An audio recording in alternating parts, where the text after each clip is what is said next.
So I hope this conversation this afternoon will be very enriching for us all.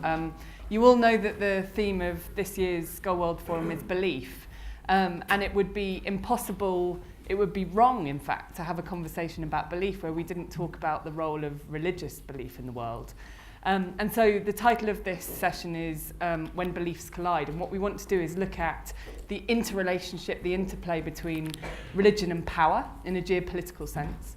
I think, as you'll see from this fantastic panel, who I'll introduce to you in a minute, if you take a step back and look at the world, there's this extraordinary polarity. On the one hand, you have a wellspring of inspiration, of courage, of conviction that leads to service and compassion and incredible works of goodness. And I think that was embodied in everything we heard from Desmond Tutu, Archbishop Desmond Tutu, last night.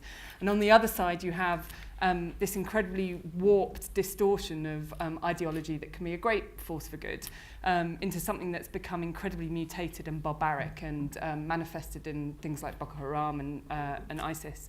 And what we want to do today is not try and discern right from wrong. We want to examine, we want to probe, we want to leave here with a better understanding of a kind of chemical reaction that takes place when you meld ideology with individuals, with old and new structures of power, with the kind of sedimentary layers of culture and history. And we want to ask ourselves, how do we get a better understanding of this? What do we need to do about it? And how is this going to be projected into the future? So with me today to help tease out this, and I want to say on behalf of everyone that we're coming at this from the point of view that there is no experts. None of us have all the answers in this room. So the brains next to me are here to help elucidate some ideas and help stimulate your thinking so we can have a conversation today. And we would like the conversation to be bold, to be brave, to be honest, but most of all, we'd like it to be grounded in respect. And so that's the premise on which we'd like to have this conversation today, because I know that many people in this room will believe very, very different things. And we want to be able to talk about some very, very meaningful and potentially kind of contentious themes coming from a place of respect for each other's beliefs and each other. So with no further ado, I'm going to introduce you to the wonderful panel. I'm not going to say much about them because I think very quickly you'll get to know them both as individuals and the work that they do through this discussion. But let me just say they are both wonderful as human beings and in the work that you do. So it gives me great pleasure to put them before you today. I'll go from my right to my left. So Karen Che, who is from Bridges for Justice, and you'll hear more about Karen's amazing work a bit later. Gidon Bromberg, who is with Ecopeace Middle East, and again, some fascinating insights to the practical application of programs in contexts very, very coloured by faiths of different kinds. Carne of Independent Diplomat, who we've worked with for some time, and Matthew Lawrence of the Tony Blair Faith Foundation.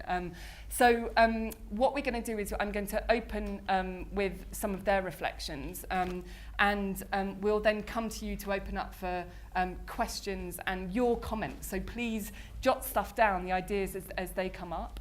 They'll all interject briefly, like 5 minutes each or so, and then we're going to open it up to you. So I'm hoping that we'll have a really rich discussion. Please make sure your phone's switched off, and as ever, you are free to tweet their words of wisdom on the Skoll World Forum hashtag.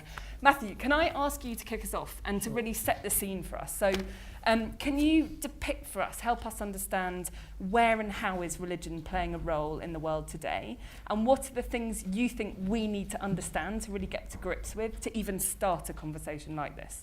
Great, sure. Thanks, Gemma. Yeah, well, Gemma's asked me to really look at things at the kind of macro level, and really I probably want to set out to you today what is important about religion, why is religion important, and what are the challenges and what are the opportunities that we have from religion. And I've got a couple of slides to do this. Peter Berger refuted his own secularization theory by saying the world is massively religious. And I just really wanted us to dwell on that for a moment, because it's often easy in Western secular societies to forget that. This map demonstrates this somewhat counterintuitively, but it does show that secularism is the exception, not the norm. And it is really very much perhaps slightly discounting China for kind of data and obvious population reasons, but is a European exceptionalism. Religion is dominant. Religious belief is dominant in all these other areas of the world. And these are often the areas of the world where development and security concerns are the most important. And religious belief is a fact of life, a lived reality for those people whose lives we are trying and working together to improve and to change. So religion has never gone away. It is still there, and we need to interact with it.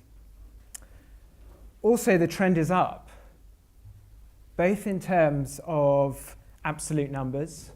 Religious communities and populations are growing faster than those that have a lower affiliation with religion. But also in terms of a trend towards conservative, or what some people might call fundamentalist manifestations of religion. So whether that trend is really something that is a consequence of globalization or a way of dealing with globalization, I think is something that's interesting to consider. So this data and I would suggest, very briefly, that there's a huge opportunity of engaging with religion. If we're going to end hunger, if we're going to end poverty, if we're going to educate our young people, if we're going to bring about safe and secure societies, we need to be engaging with religion and with religious actors. But there's also, as well as this huge opportunity, and the opportunity is real as well. We work in particular with many religious organizations and groups.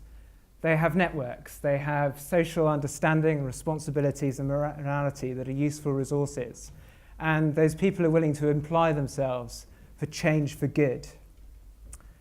But as Gemma said in her introduction, there's a huge challenge for religion in the world today. And if we could perhaps just move to the second slide I have. Religious ideology is tearing the world apart.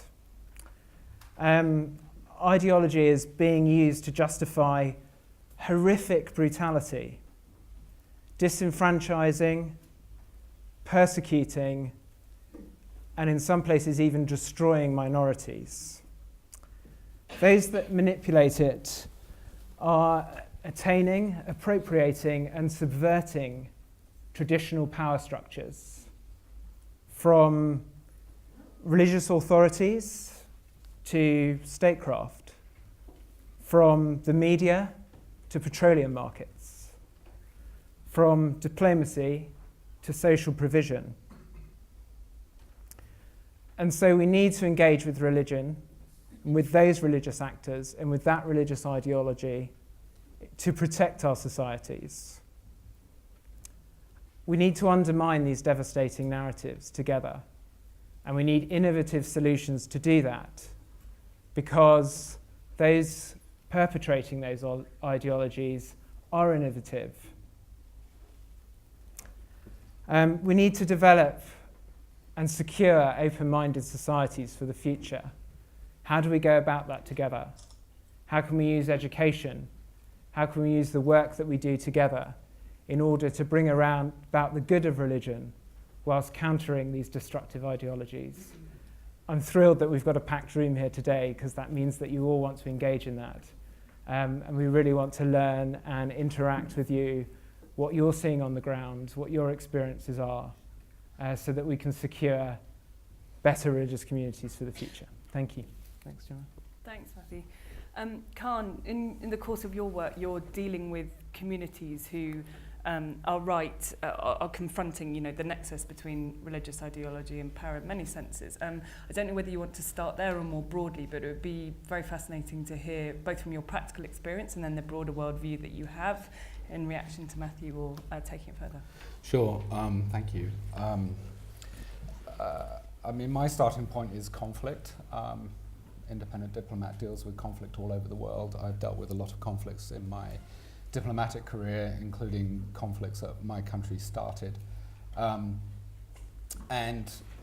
think a lot about conflict and how to stop it. And I have a couple of points I want to make. The first is I strongly object to the depiction of most conflicts as religious in nature, and the depiction, such as the graph we've just seen, that religion is the explanatory factor behind a certain number of terrorist incidents. I actually object to the word terrorist as well, because I think it's highly misleading and actually obscures any sensible analysis of the political phenomena we're dealing with, because the conflicts that I see are largely local in origin and political in nature, and may have a layer of religious ideology playing a part in it, and religion is not something that can be dismissed in these conflicts, but that the invocation of religion as the explanatory or the dominant descriptive factor of these conflicts is highly misleading and benefits particular groups of people, and we have to be clear about who benefits from these depictions. I'll take an example. The Sahel is a region that Independent Diplomat deals with in different ways. We support the government of Somaliland in Somalia. We advise at the other end of the Sahel, the liberation movement, the Frente Polisario of the occupied Western Sahara. And across the Sahel, you will see an increasing number of people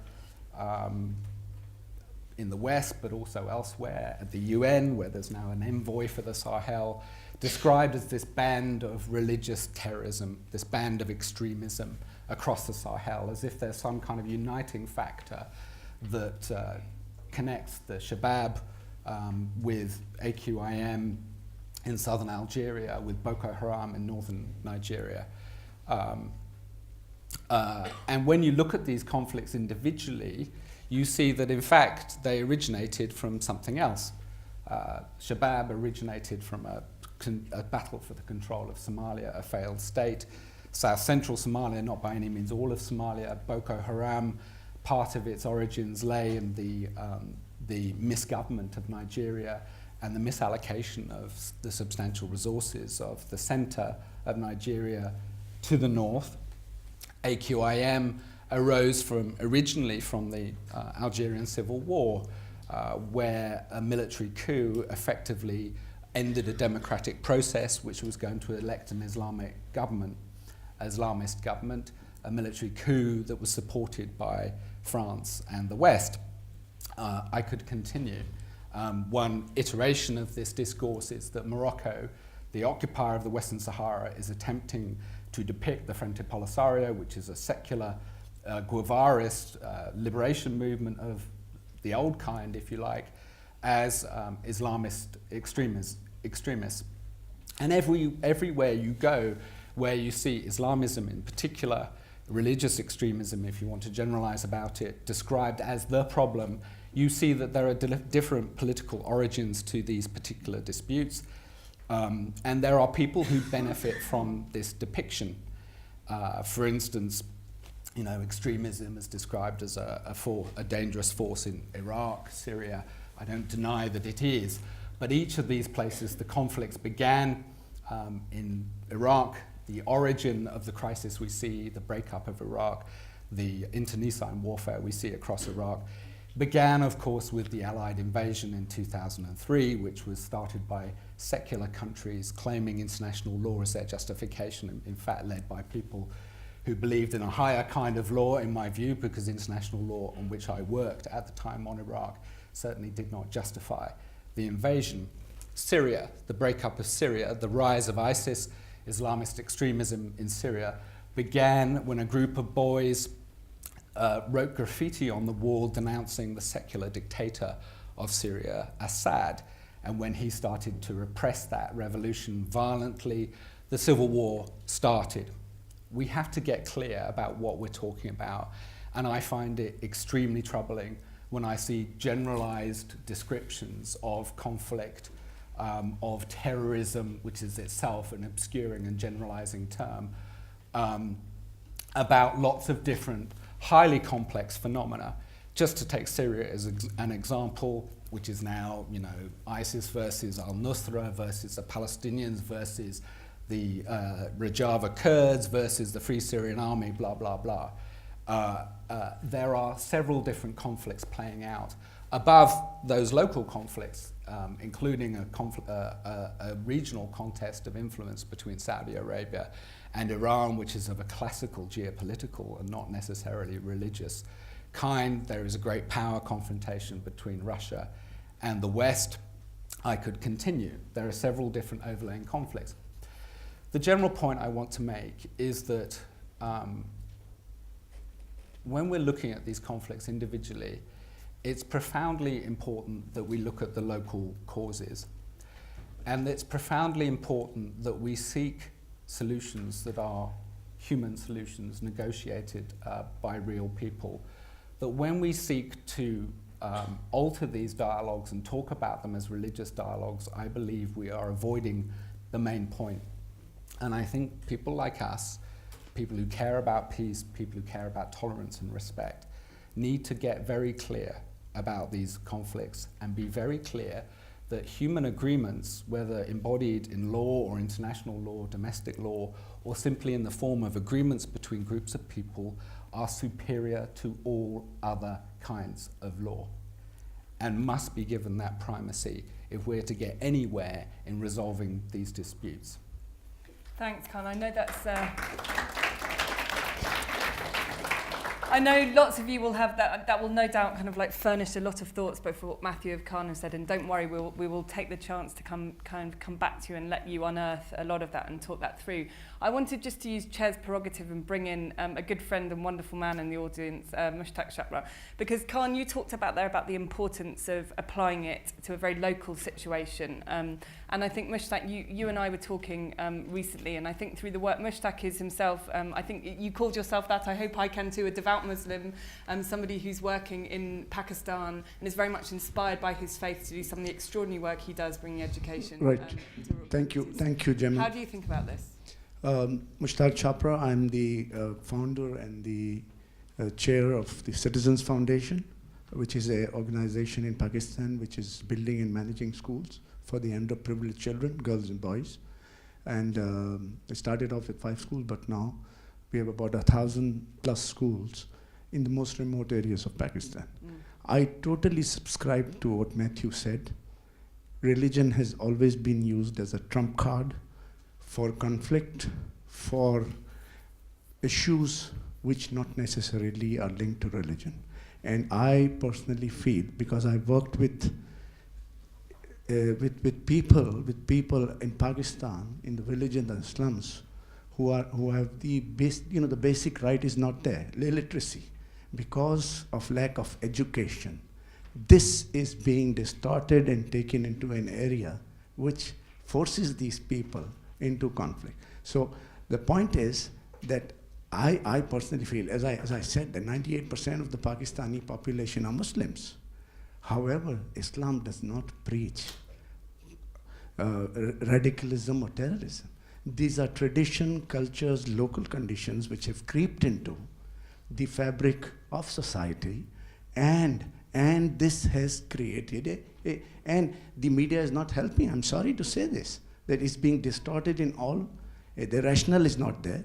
Now, 20 years into this business of educated children, we have got 160,000 families who think otherwise. They are not brainwashed into doing things which they are not supposed to do. So my firm belief is that in areas of conflict, in areas where we should go into details and find the real cause. What is the issue? Is it political, or is it in some other sense another problem coming up, and not generalize this issue at hand?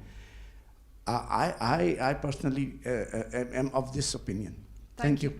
Thank you, Mr. And this leads me perfectly to your work, because the work that you do in one of the where religious tensions play probably, play out on a daily basis. And the work that you're doing, not only, you're not doing the work despite that, you're using people's faiths to inform the work that you do. So be very, very grateful to hear about your own personal experience of this. So at EcoPeace Middle East, I want to also note that our Palestinian director, Nada Khatib, is also here in the audience, and Munkath Mehiyar, our Jordanian director.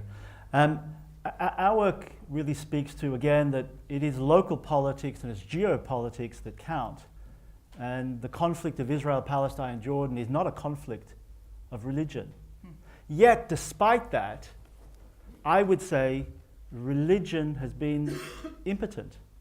Religion has allowed the demise, and that's something that we focus on in order to reverse, in order to strengthen the hand of cooperation. Religion has allowed, our religions have allowed perhaps the most holy river, certainly to the Abrahamic faiths, to turn into a sewage canal, despite the fact that it's the spot where Jews see the entry or the end of slavery and the start of freedom, and Christians see the cleansing, the baptism of Christ as the place of purity. And Muslims who see both the Jewish and Christian prophets as also Muslim prophets have 4 of the companions to the Prophet Muhammad buried along the eastern banks of the River Jordan. Yet despite the religious importance of this river to the 3 Abrahamic faiths, the Jewish state is responsible for half the demise of the river and took half the water. And the majority Muslim, Syria and Jordan, took the other half. And Israelis and Palestinians and Jordanians have been pouring raw sewage into this river that our 3 Abrahamic faiths see as holy.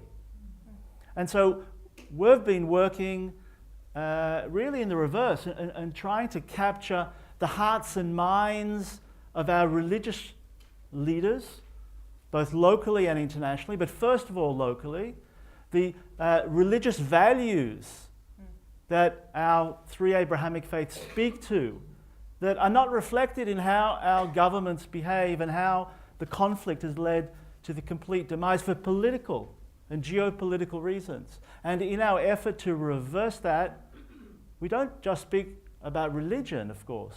We speak how to overcome those political and geopolitical issues that are at the heart of the conflict.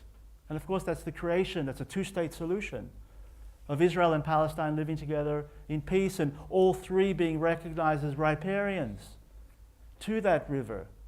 But to utilize religious leadership, and I can tell you, we were initially scared of trying to bring on faith-based communities because we were fearful that would lead to more animosity. But I must say we're surprised. And in the last 2 years, we've succeeded to bring together, we had an event last year in Jordan where there was a signing of a covenant, and the Mufti of Jerusalem signed the covenant together with the Rabbinate of Israel and several of the archbishops from Jerusalem. In fact, it was the first time that the Mufti of Jerusalem shook the hand of an Israeli rabbi at this event.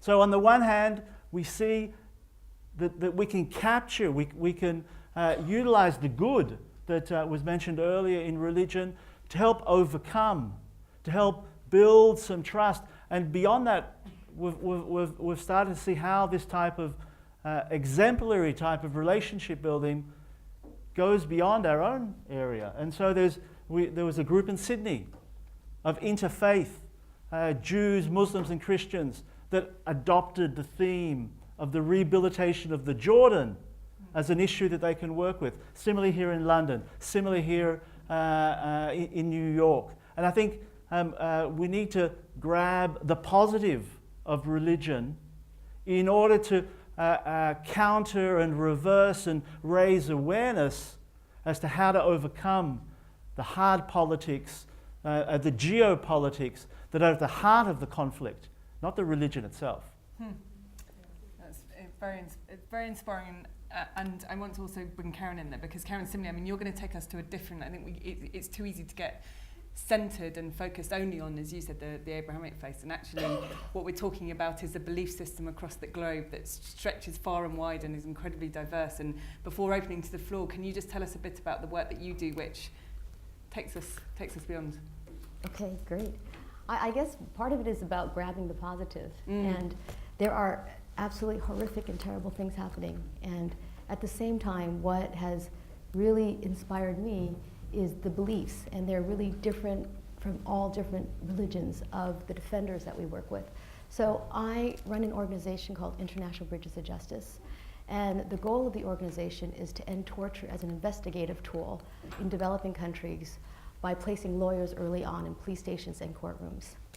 And one of the things that, and it's not a religious organization, it's not a faith-based organization, but over and over again what we've seen is how it really drives the leadership in so many different ways. So one example I can give is that we were recently in Singapore, and we brought a number of officials from Myanmar, Burma, and they included a number of lawyers who had been activists, some of the heads of the military police, as well as the Attorney General's office at the Supreme Court. And what we didn't realize until they all got there is that some of the same people who were in jail and tortured were there at the same time that the military police was. So it was very tense, actually, throughout the first few days. And at some point, I remember I sat down next to one of the members of the military police, and they were all looking at how they can move on. And he said to me, "There's so much animosity, there's so much intensity." And he said, "You know, I understand why, these people hate me." He said, "But if we're really to rebuild this country, we have to release." And he suggested that I suggest to the whole group that we go to a Buddhist temple the next day. And so the next day I said, "Hey, should we do this?" And they all said, "Yes." We got in the bus, and everyone threw water on everybody. Everyone had their little red band, and it was absolutely amazing how it transformed the relationships, almost immediately.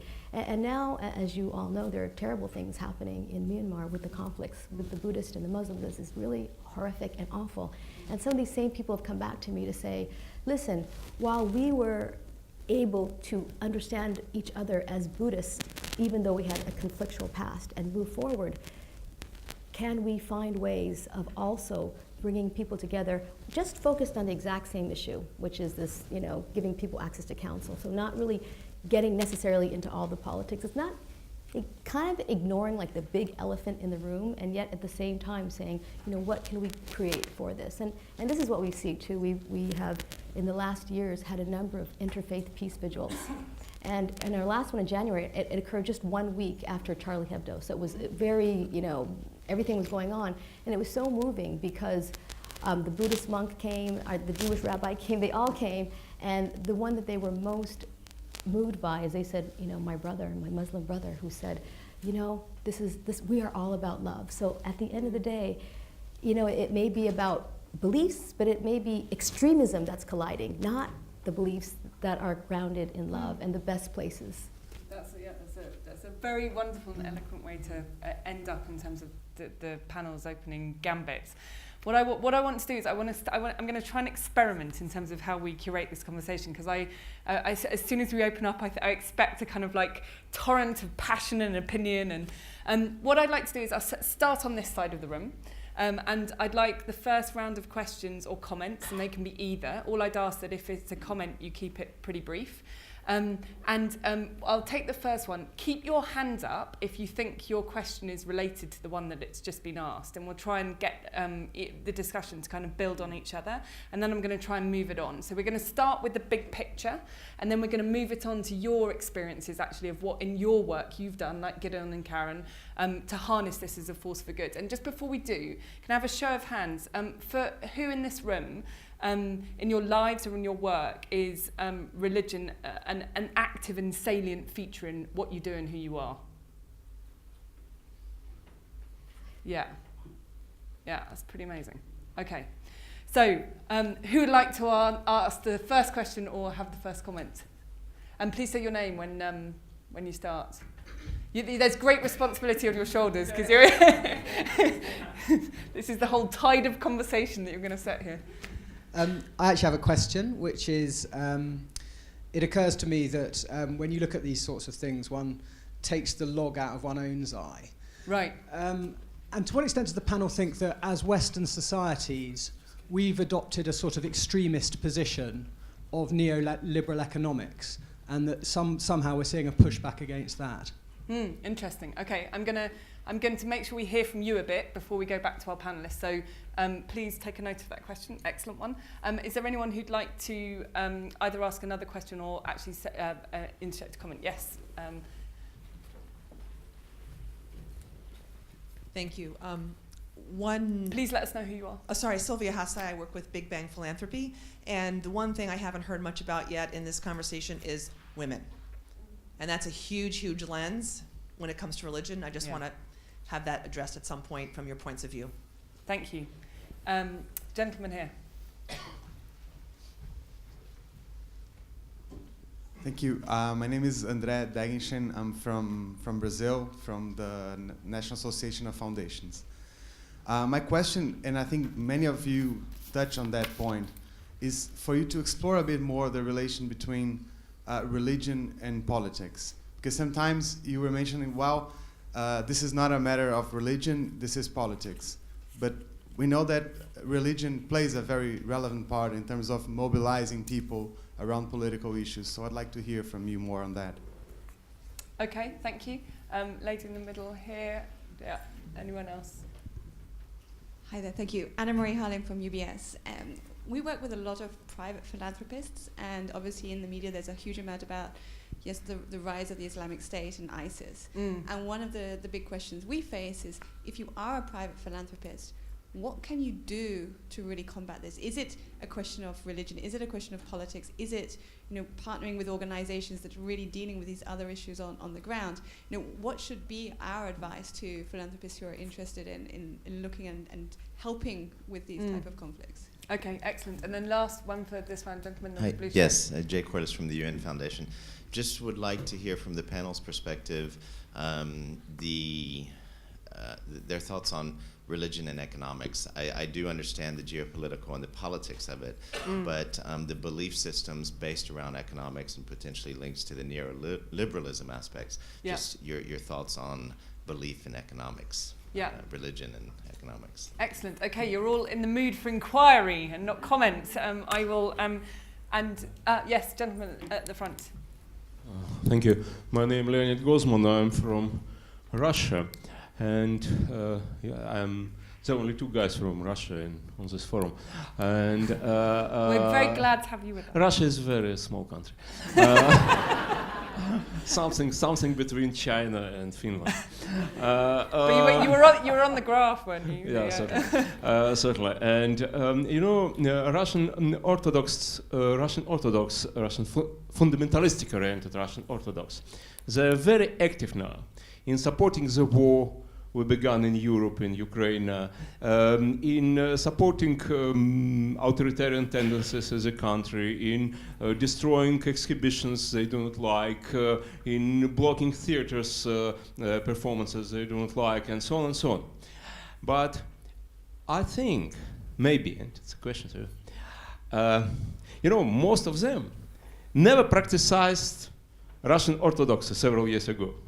They just began very religious. So I think that maybe the religious is not more, and maybe in other countries as well, the religion is not more than rationalization of your feelings. When people feel themselves humiliated, for example, or when they persuaded that they are humiliated by propaganda, they are looking for something to explain them. What do they feel? And religion is a very good explanation. It's a very good explanation. I believe in Jesus Christ, and so I feel this and this feelings, so I support the war, so I support something else, and so on. Okay. I think that when we are trying to analyze religion itself, we'll understand nothing. We must analyze something, the attitudes which are beyond religion. Okay, so let me. I'm going to take lead from that and bring us back to the panel and try and take us through some of the questions that were raised there. let's start with economics, because that's not something that we touched on in the initial remarks. And let me come back, Carne, to you first, because I think you were getting there in some of the conflicts that you were talking about. But don't stay necessarily rooted in conflict-related situations. So we had a question about the general relationship, and the one about the specific one about neoliberal economics and the link between. Yeah, really, really interesting questions. I mean, I think there is a real point to your comment about the fact that the West has been pushing a particular construct, a particular set of ideas of neoliberalism, neoclassical economics. Having thought about this a lot and studied economics, I come to the conclusion that neoclassical economics is an ideology, it's not a science. It is a political ideology about how society should be ordered and how humans behave, a highly reductive ideology of humans as utility maximizing consumers, of inequality as an inevitable part of human society, of growth. I could continue. But this is not founded in science. It is a constructed political idea that benefits a certain group of people. And that group of people is growing smaller. And therefore the efforts to propound it as an ideology will grow more aggressive. And if one sees it as an ideology, you begin to see that actually it's not dissimilar from religion. And there are some radical economists who would equate capitalism with religious belief, given its lack of foundation in scientific truth. And that therefore what we are looking at is actually a conflict of ideologies. It's not between some paradigm of democracy and liberal stability. It is a conflict of ideologies, whether you call them Islamism or religious extremism or capitalism. And I began to think about this when I met activists in the Arab Spring. I met a young anarchist who unfortunately is now in jail in Egypt, who said he wasn't fighting for liberal democracy, he was fighting for real democracy, for a shared economy. He wasn't looking to the West as the model of what he wished to espouse, which is where all the kind of sentimentality about the Facebook revolution really missed what was going on in Egypt. In Tunisia, the daughter of Rashid Ghannouchi, one of the reasons why Tunisia is today stable, relatively, said to me that she didn't want Western democracy either. She didn't want corrupt democracy. She didn't want inequality. She didn't want a society that is essentially empty. And I can't help but feel that I feel Voltairean about it, that the West needs to tend its own garden first before it goes around preaching to others, telling them how they should behave. Because we have a lot of problems that are profound and getting worse. But when I look at these extraordinary stories of young people going to Syria to join radical groups, I wonder why that is, and part of me would like to blame it on the Iraq War and all the rest of it, but there is clearly something else. It is the appeal of certainty over emptiness. Capitalism is an empty ideology. It is not for anything. It misses the things that are most important about us, which are not termed in neoclassical economics. They do not have numbers. They do not even have names or words. They are things about love, about meaning, about fulfillment. And unless we can redesign ourselves an ideology and reflect on what we are as a society, we are not going to convince other people who are committed to certain ideologies, whether they're religion or anything else. Okay, as soon as I hear something said that provokes ripples in the audience, I'm going to come back to you before coming back here. So is there anyone that would like to add on, disagree with, contend with? I think that there were two main threads to Carne's comments there. One was about, we are in a bastion of kind of capitalist thinking here. There must be people in this room who may not necessarily agree with capitalism as an ideology in the way that Carne depicted. Anything you want to say about that? And then the second thread in terms of what that's doing in terms of the things to which people are attracted and deflected from. Yes. My name is Emily Nielsen Jones, and I am a recovering religious fundamentalist. And I say that because I've grown up with religious fundamentalism. I do believe what you're saying is true, that economic fundamentalism, or the ideology around that, is as deeply rooted and invisible, and I really appreciate the way you're linking those together. It's not easy to go there, so amen. Okay, anyone? We're going to take. Nicely done. And we're going to take one more interjection from the audience on this, and I'm going to move on to the other questions. So anyone else on? Yes, sir. And please keep telling us who you are. Kim Wall from Voxtra, Oslo, Norway. Just a quick add-on to, we now talked about capitalism. Does that, or how do we add on democracy to that word? How important is democracy? Is that sound, or should we open up more for more different types of government, and how does that influence this discussion? They're the same thing. Democracy as we have it is a form of, is the reflection of capitalism, and that's why we don't have real democracy. You can't have an unequal economy with wealth concentrated in a very small group of people and have real democracy. Okay, great. I'm going to, yes, go on, come in, and then I'm going to move us on. Yeah.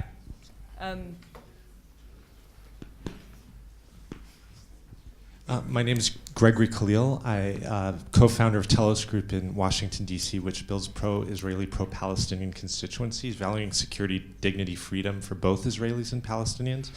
And we do quite a lot of work with faith constituencies, but in listening to your comments, Carne, I wanted to agree and to push a little further and to say that capitalism and Western society doesn't even do a good job at holding itself accountable to its own values with respect to faith constituencies. And specifically, what I mean by that is the fundamental tenet of realpolitik is to see the world as it is and to engage it as it is, not as we would like it to be. And we as human beings, belief is foundational, and it most of the time expresses itself in religion. And I know when I was working on the Israeli-Palestinian negotiations back 2004 to 2008, we thought, well, let's leave religion out of this because those people are irrational. They're crazy. But then everyone who actually cares about the subject matter views it through a religious lens. And it doesn't mean that you adopt that religious lens, but it means that you treat other human beings where they are, as they are, and allow them to organize and to partner with them at a horizontal level in a way that allows us to talk about fundamental values where we agree, as well as recognizing the interest structures in which we all operate. And I think the West could do a much better job of just simply holding itself accountable to its fundamental tenets, although I do agree with your second comment about core values, which we often miss.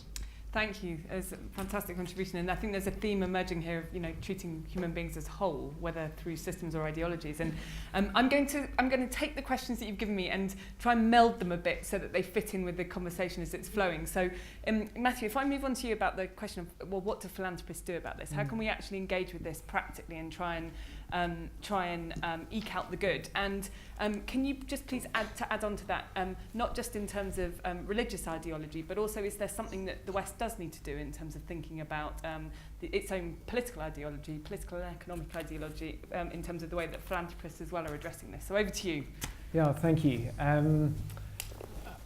I probably want to talk about a wonderful intervention earlier from the Citizens Foundation, which is doing amazing work and try and tie a few of these things together that we've talked about.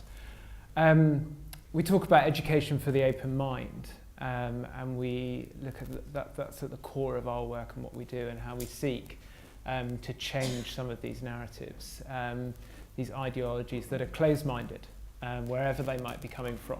And that's crucially important. And so I think supporting education initiatives that give people other opportunities, that enhance the ability to test these ideas, to work through them, to bring about self-determination more readily and more quickly, are crucial. So looking at some of those initiatives. Somebody also mentioned the role of women. The role of women in this is crucial. We heard some of that from the speakers last night at the plenary and the opportunity in that. There is amazing work, for example, going on in Kenya with women's organisations warning against those being radicalised, then working very closely with the security services to bring about a different model of functioning in society. So there are opportunities there to really explore how we can have different models. We need different models to deal with this. Some of that we've been talking about the failure of our systems and our ideas and our practices in addressing some of these questions. And people need to be asking those questions, testing them. There's a lot of talk around, and I was at a Foreign Office conference a few weeks ago talking about what do we do in terms of countering the ISIS brand, what do we do about countering radicalization, the use of overarching religious narratives to recruit young people. But narrative isn't enough, and we got talking about counter-opportunity. Young people need different opportunities to the ones they're getting, but actually it's not even always that. There are people with plenty of opportunities going. It's not just the uneducated that are being recruited. In some cases it's more than others, perhaps with Boko Haram. But certainly those going to Syria and Iraq at the moment, often very well educated. So why are they making those different choices, as Carne said, to leave? So there's something around identity and a counter-identity, and that's where we really need to look at ourselves and our own societies and what we're getting wrong. Why do these young people want to not identify with the society in which they grew up? Why do they see something more compelling, a better opportunity, a better idea elsewhere? We challenge and think about that, Gemma. Thanks, Martina. I just want to bring Gidon here, and I'm sure you have lots to say, and Cameron will come to you as well. One, can we all just add in I think the comment about women, can we please just speak to that in all of the answers on everything, because I think it's such an underlying thing. Let's not have a woman question. So please hold yourselves all accountable for answering that. To end the geopolitical, but women's equality beliefs colliding. Right. This is the invisible elephant in the room. Exactly. So let's put that there, and it's not a question. It's it's there. But what I wanted to ask you was, do you think philanthropists understand this? Is there a sophisticated enough level of understanding for you to get the kind of support for the transformative work you're doing? And what could you do to help hold a mirror up for us in the West, to speak to some of the kind of critique that Carne and others in this room have given us to better understand it from the work that you've done? And then anything else you want to say? Great. So I'll try and keep it brief. Firstly, I think philanthropists are so scared to touch these issues that they're partly responsible for the success of these conflicts. That by avoiding these issues, they don't go away. The conflicts just deepen and get so much more vile. And therefore we need philanthropists to engage, and we understand it's difficult and they're going to receive pushback. But if you want to make a difference, you need to raise your voice, and that really is a calling here for philanthropists to be engaged in these issues. But I also want to speak to the issue of politics and religion, because that's a critical issue. Politicians, since time immemorial, have used religion for their own political gain. And in this way, I would differ a little bit to what Carne was saying. Capitalism is the current political spectrum. But when there was monarchies and feudalism, you saw the Crusaders capture in the name of God, a Christian God, and slaughter Muslims, Jews, and Christians, and whoever else was there in Jerusalem, in the name of God. And that wasn't a capitalist system. It was cheap politics. Netanyahu used cheap politics several weeks ago when he, days before the elections, or the day of the election in Israel, says the Arabs are coming on buses.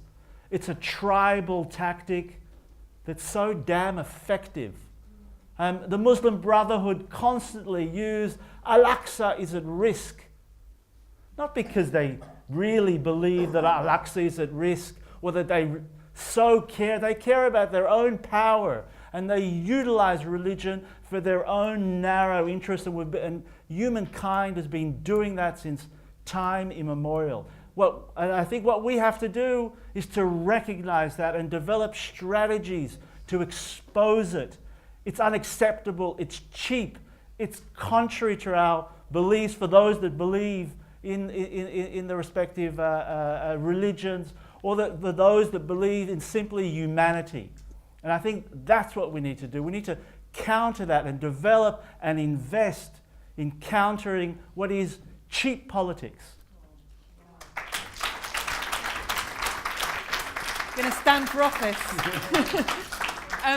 Okay, and Karen, I mean, I think rather than, I think actually that enabled us to kind of like cover the questions that have been asked so far. So I give you the floor to you to pick up on whatever you think is most relevant or interesting. Okay, I'll do the women one.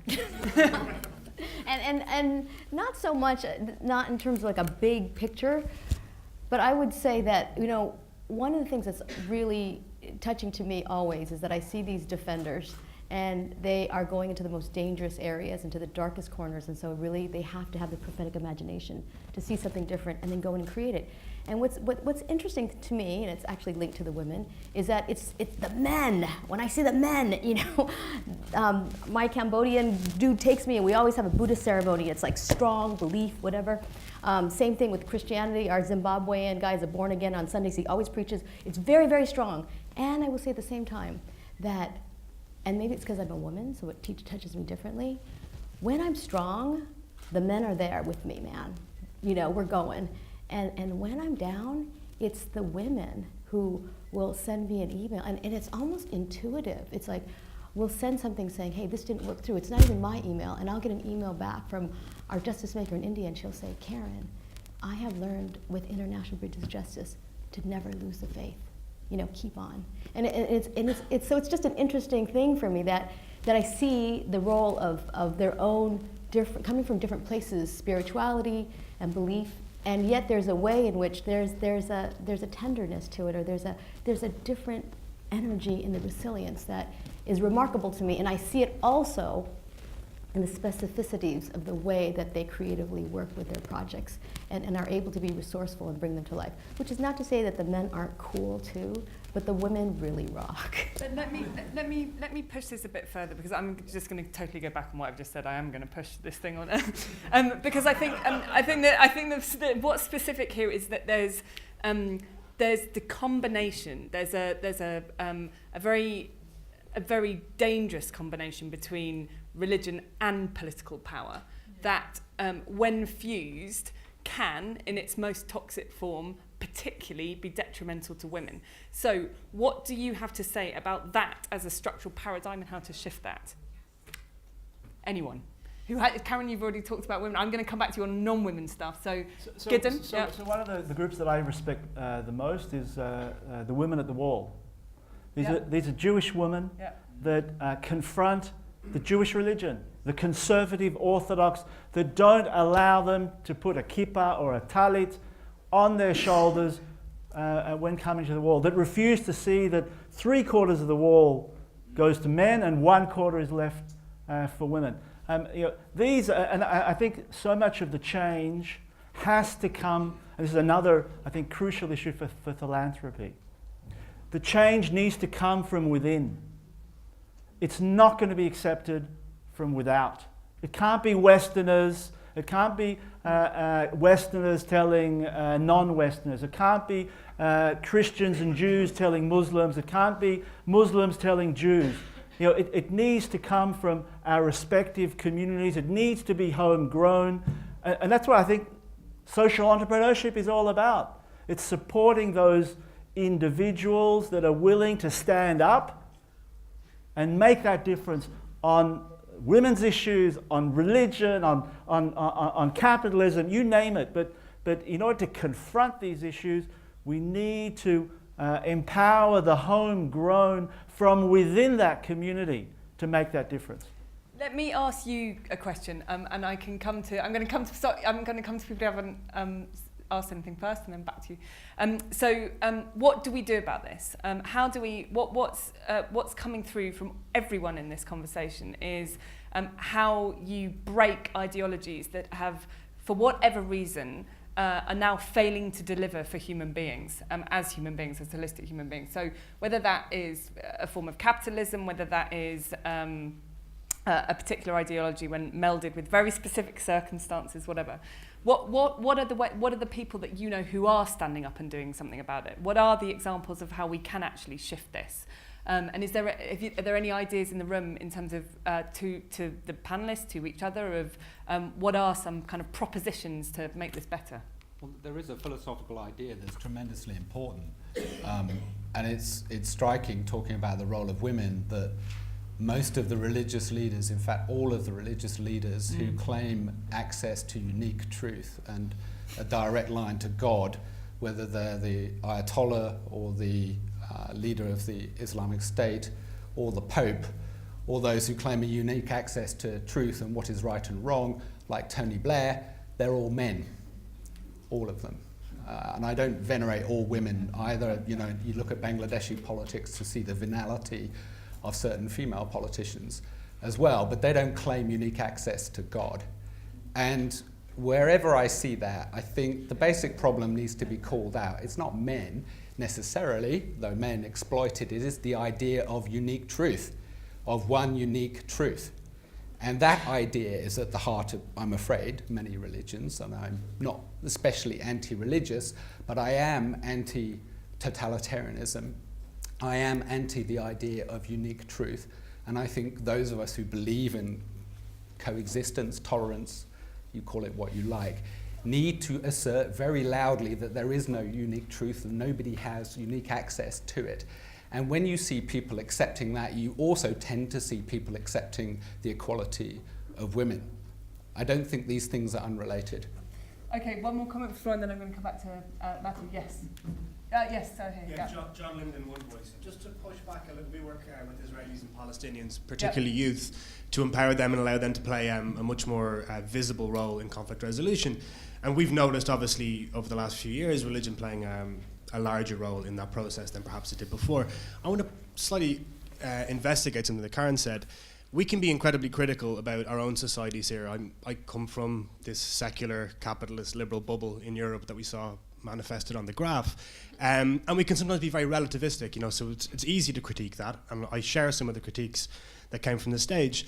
If we identify one of the problems that exists in the more religious societies that we discussed, and I think the issues around the role that women play is very, very resonant, it's hardwired into these monotheistic faiths. I mean, it's not an accident of how the power structures are set up. It's you know, if you want to critique it very honestly, it exists at the center of them as well.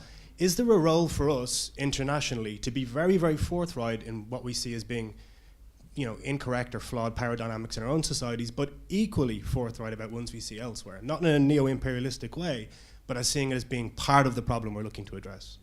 So equally probing of ourselves, but then prepared to advocate for what we believe are the appropriate values elsewhere. Consistently. Matthew.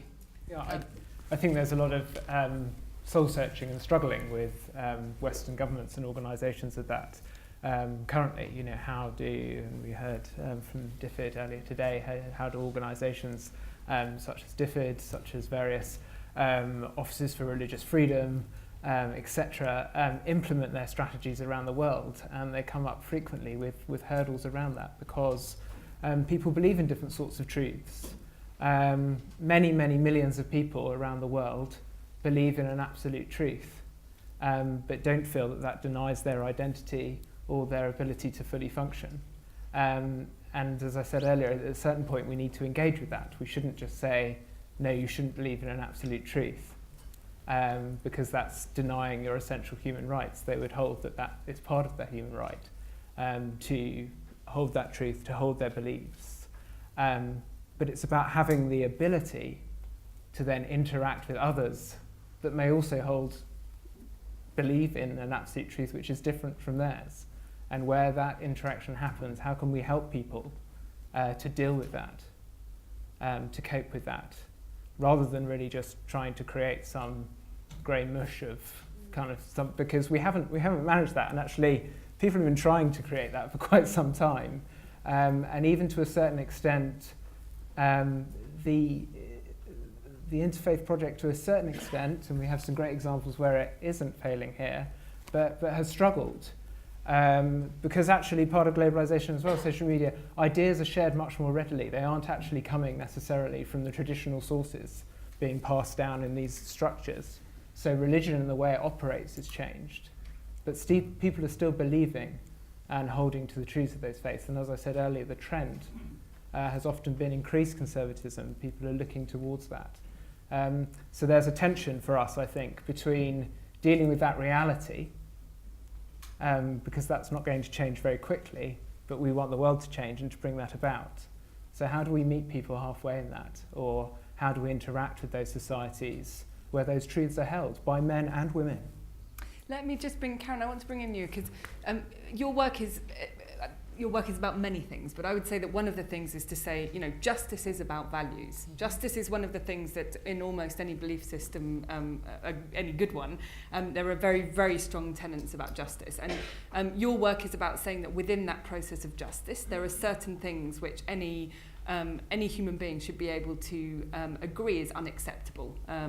And do you feel that there are values around which, in relation to the last question that we heard, are universal enough for everyone to be able to unite around them and promote them in a way that is not seen as paternalistic, but is able to kind of like bind us in common endeavour? Do you believe it's possible? I believe it's possible, and I see it all the time. I mean, when we do have our interfaith peace gatherings around the area of justice and ending torture, every single person stands up and says, I want to be counted.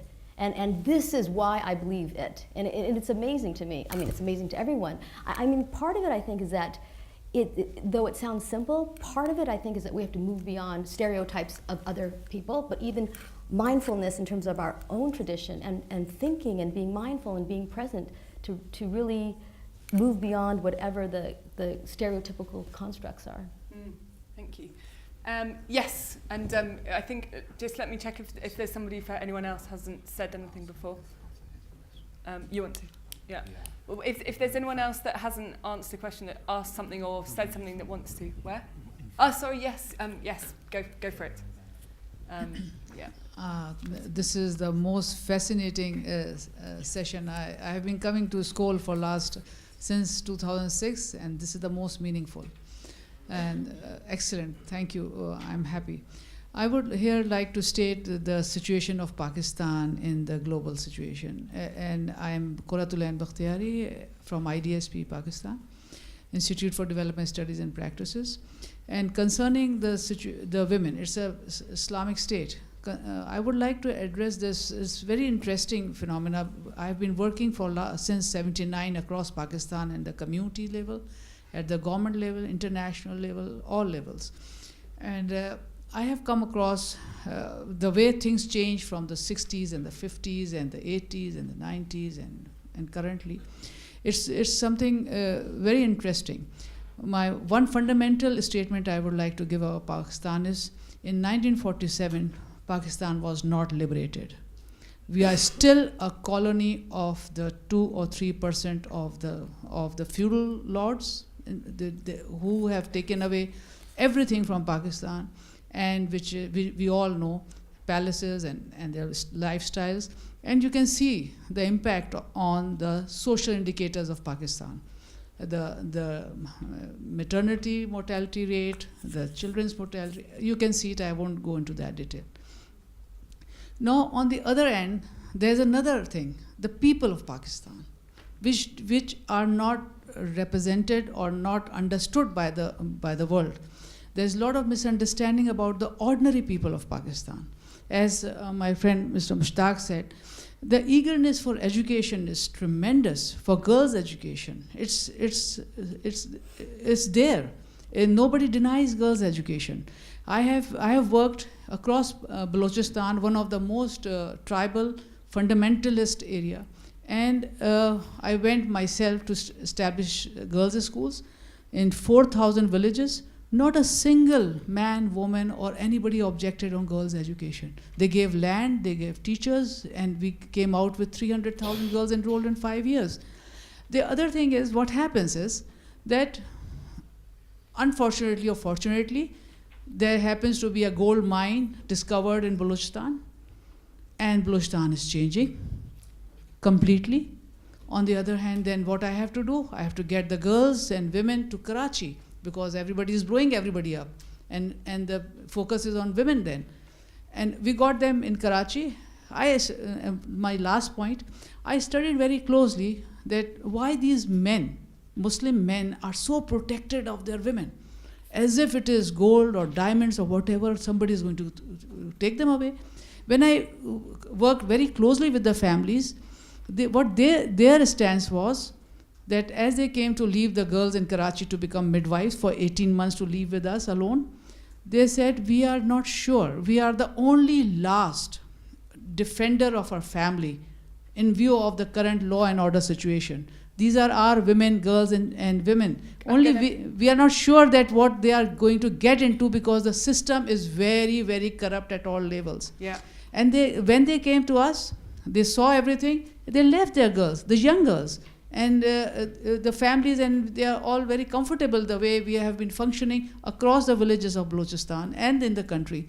What I'm saying is there's something, a lot of... I'm just going to ask you, so I don't mean to be rude to interrupt, but I'm just being shown that we've only got a few minutes left, and I want to make sure that we've got the 2 last questions before we come back to I just want to make a statement that there's more than what she sees the eyes when Pakistan is concerned. Absolutely, and I think one of the most moving things I think we see from many societies, which in the West at least are seen as very deeply religious, is a cry from people to see a much more textured reality. And I think a lot of what people have spoken about today is exactly that, and you've given us a wonderful specific case. I just want to take 2 more questions, and then I'm going to go back to the panel to wrap up, to reflect back on anything you want to. So yes, at the back. Just a brief experience from the Philippines, Luis Oquiñana of Gawad Kalinga. Yeah. There was a question about religion and politics and how we can break it. We just simply have to care. Genuinely care for the people. Both politics and religion, they feed on the masses, and if we really begin to genuinely care for the people, I think you can break the status quo. In the Philippines, down south, 15% of our population are Muslims, and there's big conflict right now in Mindanao, and it is dividing the country, in fact. It's almost like a 2-state direction. They want their autonomy and what have you.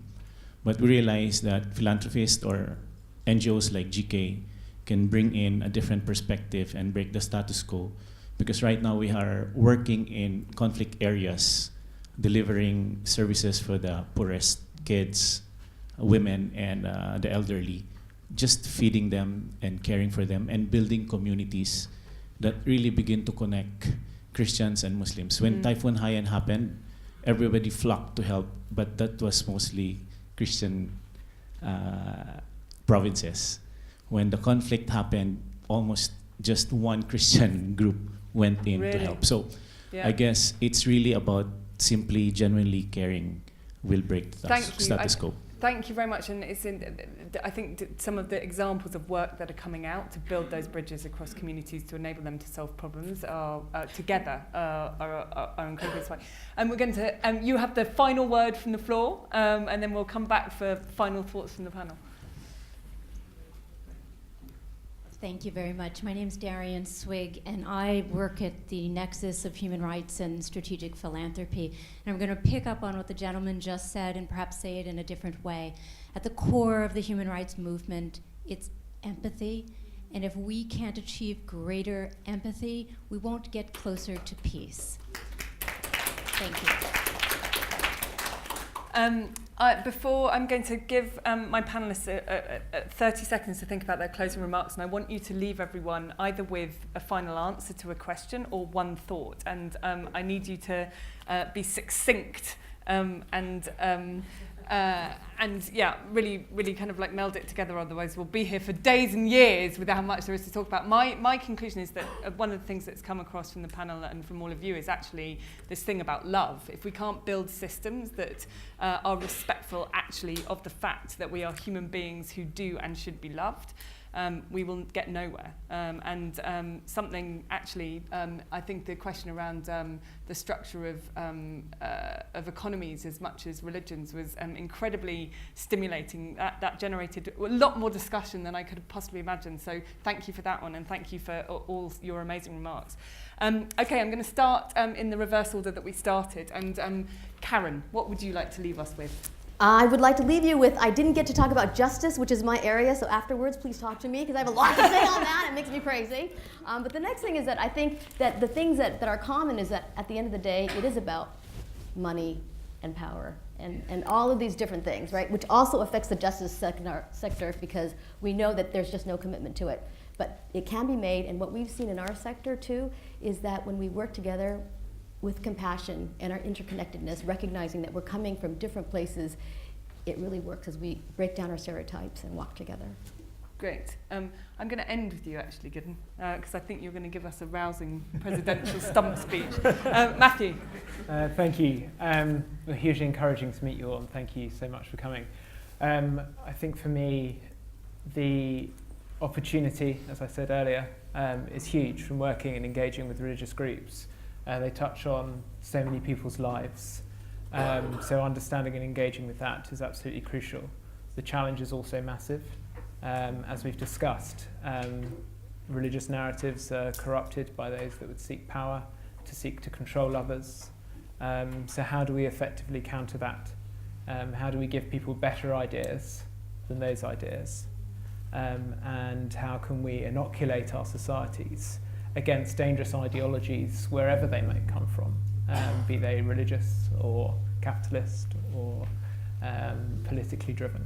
I'd just like to reflect on that. Thank you, Gemma. Thank you, Matthew. Carne. To answer your question point, which I think is a very important one, I was for many years a British diplomat. I worked a lot on Iraq and Afghanistan. And I once believed that we could impose our values, and that our values were so supreme and right that, you know, invading countries to allow those values to flourish was the right thing to do. And I really did believe that. And I served in Afghanistan, and I saw the foolishness of that theory of change, and also the hypocrisy of using violence to liberate people.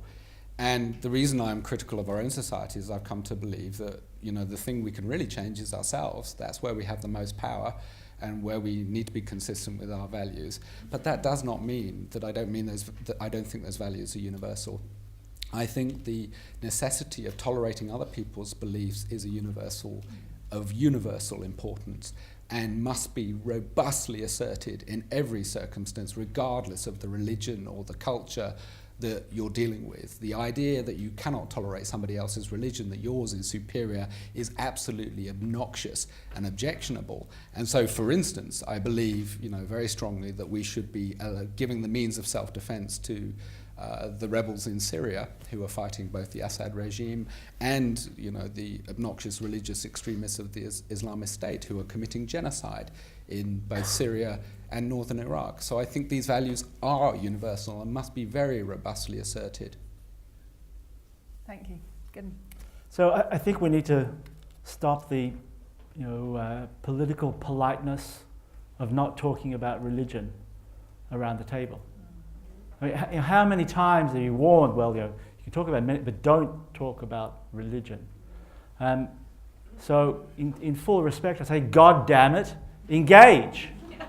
We need to be speaking about religion and our values and the values that the different religious streams speak to, and do they truly reflect where we want to get to as a world, as a planet, as humanity? And we can only do that first and foremost in our own homes, starting around our own kitchen table and then taking that beyond. That's what I have to say. Thank you to my wonderful, wonderful, very magical panelists. You've been truly amazing. And to you guys, I mean, that was really special. I'd like us to end doing a bit of a funny thing. I'd like you to look around the room into the eyes of people around you, and I'd like you to give them your blessing, however you do that, manifested from whatever wellspring of inspiration and belief. Because I think if we've heard one thing today,